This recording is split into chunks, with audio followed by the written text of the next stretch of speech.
Sebelumnya, setelah Pak Kepala Sekolah Bai menjelaskan tentang apa itu X+1, Pak Kepala Sekolah Bai pun melanjutkan penjelasannya bahwa dalam mode Nightmare X+1, di mana bos yang dihadapi tidak tunggal melainkan banyak, masing-masing dengan atribut meningkat secara eksponensial. Memang kedengarannya tangguh, tapi mari kita alihkan perhatian kita ke Lupan. Dan untuk Lupan tidak perlu merenungkan seluk-beluk X+1, ujar Qin Shanhai. Terlihat Luffy tengah asik menghabisi bos monster dengan sangat mudahnya. Naga Xiao naik level lagi menjadi 13, sedangkan Luffy naik level menjadi level 18. Luffy pun lalu bergumam dalam pikirannya, terbukti bahwa menara mulai dari lantai 50 dan seterusnya telah dirancang dengan tingkat kesulitan yang semakin meningkat. Namun dengan adanya sang penghancur dunia yaitu sang Naga Xiao di sisiku, tidak perlu strategi untuk lulus ujian besar ini. Xiaoye, ayo ikuti aku, ujar Lupan, dan dijawab Xiaoye dengan roar. Melihat aksi Lupan, Pak Kepala Sekolah Bai berujar bahwa hanya dalam beberapa menit Lupan sudah sampai lantai 70 saja. Sedangkan Kepala Sekolah Menengah pertama mengungkapkan, jujur saja tower tahun ini terasa paling menantang dibandingkan sebelumnya. Awalnya kukira tidak ada satupun yang bisa melewati lantai 80-an yang sulit begitu. Tapi sepertinya pemikiranku yang terlalu sempit. Terlihat Lupan dan Naga Xiaoye sudah menyelesaikan lantai 76 dan terus naik ke lantai berikutnya. Di sana Lupan berhadapan dengan cacing besar Alaska. Segera Lupan menggunakan skill Dragon Blood Armor. Sedangkan Naga Xiaoye menghantam cacing besar Alaska dengan santainya, plus sang naga naik level lagi menjadi 14. Begitu juga dengan Lupan, levelnya menjadi 19. Luffy dan Naga Xiaoye pun menyelesaikan lantai 83. Sementara itu di tempat para kepala sekolah, Pak Kepala Sekolah Bai bercerita bahwa dulu banyak sekali jenius yang memaksa diri menyelesaikan tower demi hadiah, tapi berujung gugur dan mati kelelahan dalam ujian. Mendengar itu, Qin Shanhai menanggapi bahwa bagaimanapun lantai 70 atau 80 sudah sangat dekat dengan hadiah utamanya, jadi mana mungkin ada yang mau keluar begitu saja.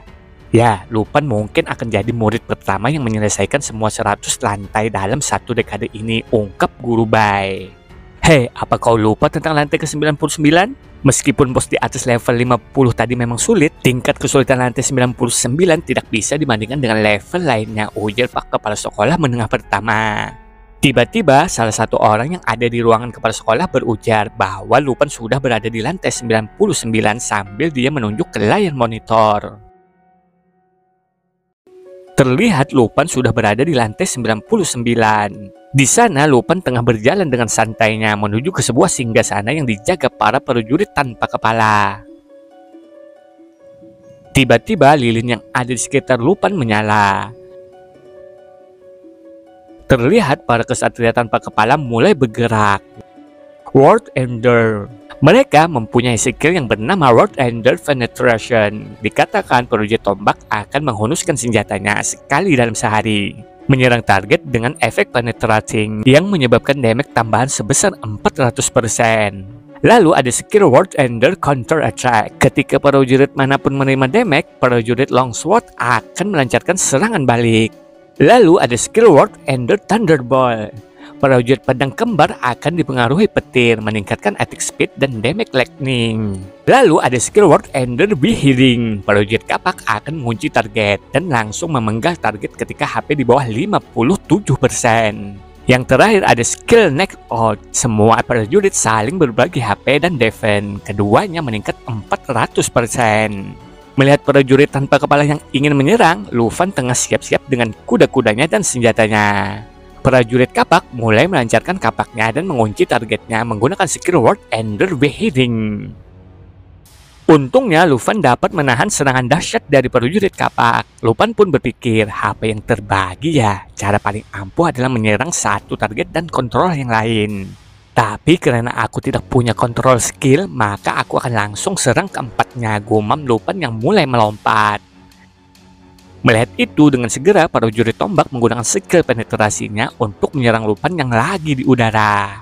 Tapi dengan santai Luffy menangkis setiap tombak yang dilancarkan. Melihat ada kesempatan, Luffy langsung menebas prajurit tombak dan membelahnya menjadi dua. Namun sayang seribu sayang, sang perwujud tombak tanpa kepala bisa menyembuhkan tubuhnya yang terbelah.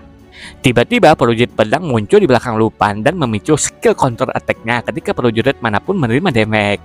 Perwujud pedang pun menebaskan pedang besarnya. Untungnya Lupin dapat menangkis dengan pedang naganya. Lalu Lupin berteriak kepada Xiaoye bahwa sekarang waktunya. Tanpa banyak basa-basi lagi, naga Xiaoye langsung menghantamkan serangan dahsyatnya, membuat area di sekitar hancur lebur. Kerja bagus, ujar Lupin ke naga Xiaoye. Tiba-tiba prajurit pedang kembar menggunakan skill Thunderbolt-nya. Demi rajaku, bayar dengan nyawamu, ujar prajurit pedang kembar. Prajurit pedang kembar langsung menghantamkan pedang kembarnya yang penuh dengan petir. Lupin pun menangkis serangan itu dengan pedang naganya. Lalu dari kedua sisi, prajurit tombak dan kapak juga ingin menyerang Lupin yang tengah asik menahan bin menangkis Thunderbolt-nya prajurit pedang kembar. Boom! Serangan pun dilancarkan, tapi seperti biasa, Lupin dengan mudah menghindarinya dengan melompat. Aku tidak bisa berlama-lama di sini. Aku harus segera ke lantai 100, gumam Lupin dalam pikirannya. Segera Lupin memerintahkan naga Xiaoye untuk menggunakan skill semburan api lavanya. Naga Xiaoye pun langsung menyemburkan api lavanya yang terus-menerus menyembur ke depan, menyebabkan damage sekaligus dapat melakukan penyembuhan. Para prajurit tanpa kepala pun terbakar hangus dan pada akhirnya Lupin dan naga Xiaoye menyelesaikan lantai 99. Naga Xiaoye naik level lagi menjadi 15 plus dapat skill baru. Lupin sangat senang dan tak percaya naga hitamnya akan mendapat skill baru lagi. Lupin pun juga naik level menjadi 20. Sekarang hanya lantai terakhir yang tersisa, ujar Lupin. Lalu kita kembali ke ruangan para kepala sekolah. Di sana, kepala sekolah menengah pertama dibuat sangat terkejut. Dia pun berujar bahwa pintu ke lantai terakhir dari Heavenly Tower level Nightmare telah terbuka. Sepertinya hari ini kita akan menyaksikan sejarah, ungkap Qin Shanhai. Sementara kepala sekolah Bai terus memperhatikan layar monitor. Lantai 100, mungkinkah? Aku khawatir mereka tidak pernah bermaksud agar kandidat lulus level ini, gumam kepala sekolah Bai. Kembali ke tempat Lupin yang mulai memasuki lantai 100. Aura kemerahan mengelilingi Lupin dan naganya. Pedang yang ada di tangan kanan Lupin pun menghilang diserap aura kemerahan itu. Lupin pun menyadari bahwa ini adalah lantai 100, alam rahasia kerajaan rusak yang lengkap. Terlihat para pasukan undead memandangi Lupin, sedangkan bosnya tengah asik duduk di singgasana ditemani 4 prajurit tanpa kepala. Kita sebut saja bos level Nightmare ini Emperor dengan level 60.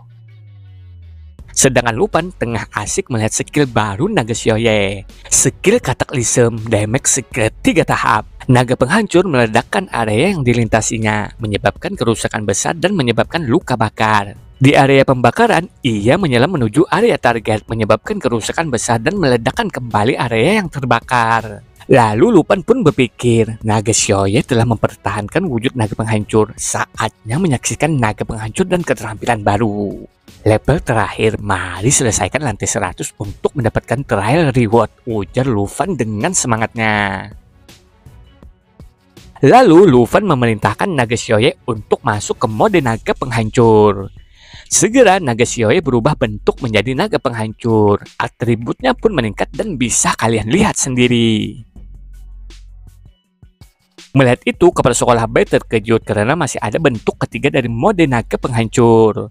Api yang mengamuk ini, ternyata Lupin masih memiliki kartu as lain, ujar Qin Shanhai. Lalu prajurit pedang tanpa kepala memerintahkan para undead untuk menyerang dan melindungi rajanya.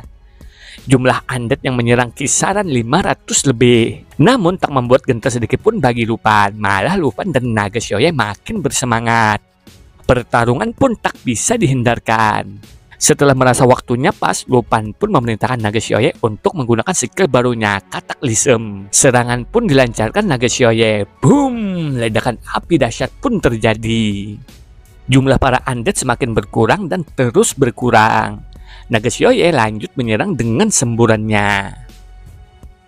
Melihat skillnya Lupin, Pak Kepala Sekolah Menengah pertama berkomentar, bisakah peserta ujian menguasai skill yang seperti ini? Sedangkan Qin Shanhai berujar bahwa hampir seluruh pasukan undead telah dimusnahkan. Lalu Lupin berlari. Tiba-tiba 4 prajurit tanpa kepala melompat dan ingin menyerang Lupin. Boom! Untungnya dengan sigap Lupin menghindarinya ke samping. Lupin lalu berteriak kepada Naga Xiaoye agar Naga Xiaoye ke tempatnya. Dengan raungan dan skill kataklismnya, Naga Xiaoye dengan mudahnya menghabisi musuh-musuh yang menghalangi tuannya. Menyaksikan itu membuat Pak Kepala Sekolah Bai tak bisa berkata-kata lagi karena keempat prajurit itu musnah dengan sangat mudahnya. Sedangkan Qin Shanhai bergumam dalam benaknya, bahkan dalam trial level yang paling sulit, tidak bisakah kita menguji kekuatan sejati Lupin? Menurut Kepala Sekolah Menengah Pertama, poin Lupin hampir 1 juta, level yang belum pernah ditembus dalam 30 tahun. Dan Lupin selangkah lagi, apakah Lupin benar-benar akan mendapatkan hadiah ujian? Ujian tahun ini paling sulit, imbalannya pasti tidak pelit. Dijamin minimal 3 item berkualitas rare, ujar Pak Kepala Sekolah Bai. Semua sampah telah dibersihkan, sekarang tinggal bos terakhir, ungkap Lupin sambil berjalan dengan santainya menuju bos terakhir.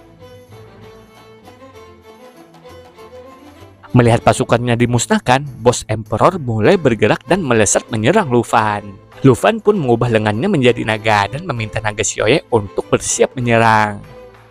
Lalu serangan pedang Emperor dapat ditahan Lupin dengan lengan naganya. Naga Xiaoye pun mulai mengaktifkan sayapnya, melepaskan 4 tornado api, menyebabkan kerusakan besar pada target yang terkena dampak. Terlihat sang bos Emperor dipukul mundur dan kekuatannya semakin melemah. Sepertinya dirimu semakin melemah, ujar Lupin sambil menggunakan item Mouring Aura-nya. Setiap serangan yang dilancarkan oleh orang yang memiliki Mouring Aura akan menambahkan nilai kebencian. Ketika nilai kebencian terakumulasi, target akan menerima efek negatif. Brengsek kau, ujar bos Emperor. Segera Lupin memerintahkan Naga Xiaoye untuk menggunakan skill tornado apinya lagi. Tornado api menghantam ke bos Emperor, membuatnya mundur ke dekat singgasananya. Melihat itu, Lupin tidak menyia-nyiakan kesempatan. Segera Lupin melesat dengan sangat cepat dan langsung menghunuskan pedang naganya ke bos Emperor. Lupin pun berhasil menusuk sang bos Emperor. Xiaoye, ini sudah berakhir, ujar Lupin yang naik level menjadi 22, sedangkan Naga Xiaoye menjadi 17. Menyaksikan itu, Kepala Sekolah Bai mengungkapkan bahwa nilai 1 juta poin lebih yang belum diperoleh siapapun dalam 30 tahun terakhir dengan mudah didapatkan oleh Lupin. Sepertinya sekolahmu sebentar lagi akan naik daun dan mendapatkan reputasi yang baik, ujar Qin Shanhai. Kita pun kembali ke tempat Lupin. Lupin mengatakan kepada Naga Xiaoye, setelah ujian selesai, mari kita pulang. Bukankah kau rindu masakan yang dimasak oleh Bibi? Dan langsung dijawab raur oleh Naga Xiaoye. Lantai 100 pun telah diselesaikan. Sistem memberitahukan selamat kepada kandidat Lupin berhasil lulus ujian level Nightmare di Provinsi Selatan. Awalnya aku mengira skill kontrol hanya akan tersedia di level 30 dan putaran kedua. Tapi sepertinya aku bisa berkoordinasi dan bekerja sama dengan skill Xiaoye di masa depan, pikir Lupin sambil membuka peti hadiahnya. Lupin pun mendapat 3 item, 2 kualitas rare dan 1-nya kualitas legendaris. Pertama ada buku skill Word of the Ice Dragon kualitas rare. Persyaratan profesi penggunaan adalah pengendali naga atau master naga. Syarat level harus 20. Skillnya pun dapat menyemburkan udara dingin dalam jangkauan target, menyebabkan damage dan slowdown tambahan. Efek pembukuan, durasi efek, skill jumlah damage, dan jangkauan bisa berubah seiring dengan waktu skill yang dipandu. Lalu ada item Spirit Wind Ring, kualitas rare, syarat level 20. Pemakainya dapat menerima berkah angin spiritual dan meningkatkan atribut agility sebesar 35%. Menurut Lupin, agility ring sayangnya Xiaoye tidak bisa menerima bonus efek, tapi juga sangat praktis baginya. Yang terakhir ada item legendaris jubah es dan api, syarat level 20. Saat menggunakan jubah legendaris, pengurangan damage pada es dan api sebesar 30%. Mengurangi debuff pada es dan api sebesar 50%. Meningkatkan damage es dan api pada diri pengguna dan petnya sebesar 30%. Menurut Lupin, jubah dengan kualitas legendaris untuk bentuk naga penghancur Xiaoye, dia memiliki pengurangan damage es dan peningkatan damage api dan itu sangat bagus. Saatnya pulang, untuk sementara biarkan Xiaoye kembali dan beristirahat, pikir Lupin sambil menggunakan batu teleportasinya. Aku akan pulang langsung dan menunggu pengumumannya nanti, ujar Lupin yang mulai keluar dari portal. Melihat itu, Pak Kepala Sekolah langsung berteriak menyebut nama Lufan. Lufan, kau benar-benar hebat, kau yang terbaik, kau adalah kebanggaan sekolah. Mulai sekarang namamu akan dicatat dalam sejarah dan fotomu akan selalu ada di Wall of Fame sekolah kita, ungkap Pak Kepala Sekolah baik kegirangan. Mendengar itu, Pak Kepala Sekolah Menengah pertama menanggapi, wah di Wall of Fame ya, yang ada foto para hero yang mati karena bertahan dari invasi monster, bukankah sama saja dengan mengutuknya? Pergilah, kalau ada yang terkutuk itu kau. Lufan memecahkan rekor ujian, masa depannya tak terbatas. Hahaha, bagaimanapun ujian ini membuat Lufan terkenal, ujar Pak Kepala Sekolah baik. Sementara Qin Shanhai mengungkapkan bahwa dirinya sudah menyiapkan mental untuk melihat ujian ini. Namun Lufan tetap saja membuat dirinya terkejut bin tercengang. Lalu Lufan mengatakan, Paman Qin, aku sudah memenuhi syarat kan? Putri dari kerajaan Taiji itu tidak akan menyebabkan masalah lagi kan? Hahaha, tentu saja aku akan menepati janjiku. Guru seharusnya sudah menerimanya sekarang, ujar Qin Shanhai sambil mengingat pembicaraannya dengan Qian Xiong. Mendengar Qin Shanhai menyebut guru membuat Lufan bertanya-tanya. Namun Qin Shanhai langsung mengatakan bahwa Lufan jangan khawatir. Yang harus Lufan pikirkan sekarang adalah akademi mana yang akan Lufan pilih. Sementara itu Qian Xiong memperhatikan Qin Shanhai dan Lufan tengah asik berbicara. Lalu dia pun pergi dengan santainya. Para kepala sekolah pun mengungkapkan bahwa para pedagang kaya di daerah selatan pasti akan mengambil kesempatan untuk membangun koneksi dengan Lufan. Dan juga akademi-akademi akan berebutan untuk merekrut Lufan. Lalu kepala sekolah menengah pertama minta kepada Lufan agar mengkucil naganya, karena mereka ingin melihatnya secara langsung. Mendengar itu, kepala sekolah B langsung mengatakan, apa kau bodoh? Sekolah ini bisa hancur. Setelah itu mereka pun mengungkapkan selamat atas keberhasilan Lufan atas ujian ini dan skornya pun paling tinggi dan tidak ada yang pernah menyentuh angka yang Lufan dapatkan selama 30 tahun terakhir. Kita pun bisa melihat Lufan di peringkat pertama level Nightmare lantai 100 dengan skor poin 1.000.000 lebih. Di peringkat kedua ada Hongwu level Fear lantai 72 dengan skor poin 89.250. Dan di peringkat ketiga ada Qin Qiu dan sahabatnya Xiaoman level Fear lantai 66 dengan skor poin 75.450. Setelah itu Xin berganti, tepatnya di Dragon Kingdom, perbatasan wilayah utara yang belum masuk peta, level daerah level 60. Di sana ada seseorang yang tengah asik menonton ujian yang Lufan jalani dengan naganya. Orang itu pun minum sambil menonton aksi Lufan. Wah, segarnya ujarnya. Ternyata orang ini bernama Tu Jing, sang merkuis perbatasan utara yang Qin Shanhai sebut guru. Perawakannya kekar dengan rambut panjang yang diikat serta kumis dan jenggotnya tebal. Tiba-tiba ada yang mengetuk pintu ruangannya. Tu Jing pun memerintahkan orang yang mengetuk pintu itu masuk. Maaf mengganggu, saya ingin melapor, ujarnya. Apa kau menemukan buktinya? Tanya Tu Jing. Semuanya ada di sini. Kami bisa mengkonfirmasi kalau sesuai deduksi murid Anda Qin Shanhai adalah benar, jawabnya sambil memberikan dokumen kepada Tu Jing. Lalu dia pun lanjut melaporkan bahwa melihat interaksinya dengan utusan khusus Qian Xiong, Qin Shanhai mendeduksi kalau petinggi Longdu, yaitu Tuan Ruan Changfeng, berkoalisi dengan keluarga Jin dari kerajaan Taiji. Setelah diinvestigasi, izin pembelajaran ke luar negeri Putri Jingju dan perekrutan Dragon Tamer keduanya disetujui oleh Tuan Ruan. Ruan Changfeng ternyata benar dia, ujar Tu Jing setelah mendengar laporan dari anak buahnya. Lalu anak buahnya lanjut mengatakan bahwa keluarga Jin dan Tuan Ruan mempertahankan hubungan diplomasi di luar. Tapi secara diam-diam Tuan Ruan memberikan keluarga Jin banyak hak istimewa. Sedangkan mereka memberi dia hadiah besar sebagai gantinya. Hahaha, tidak heran kalau dia mengirim utusan khusus untuk menangkap Dragon Tamer itu, ujar Tu Jing saat mendengar anak buahnya mengatakan itu. Tu Jing pun sangat kesal dan langsung memecahkan botol minumannya. Ruan Changfeng, pengkhianat bajingan, membantu putri kerajaan Taiji berkeliaran di kerajaan kita. Kirimkan perintah pada Ruan Changfeng. Aku menarik kedudukan dan tugas darinya. Dia diusir dari posisi petinggi Dragon City. Lakukan sekarang juga, teriak Tu Jing. Lalu dengan muka seriusnya Tu Jing lanjut mengatakan, kalau dia menantang, suruh dia datang menemuiku. Lalu untuk keluarga Jin, kalau mereka mencoba menghubungi Changfeng lagi, kirim Griffon Squad untuk menyambut mereka. Satu hal lagi, pantau akademi mana yang dipilih si Dragon Tamer ini. Kabari kepala sekolah untuk langsung memberi Lufan akomodasi terbaik. Baik, jawab anak buah Tu Jing. Setelah itu, Tujing memandang ke jendela ruangannya sambil bergumam dalam benaknya. Ini melegakan karena kerajaan ini punya anak muda yang luar biasa. Sepertinya menarik, sungguh menarik. Setelah tugasku selesai, aku harus mencari dan bertemu dengannya. Tapi masalahnya tugasku kapan selesainya ya?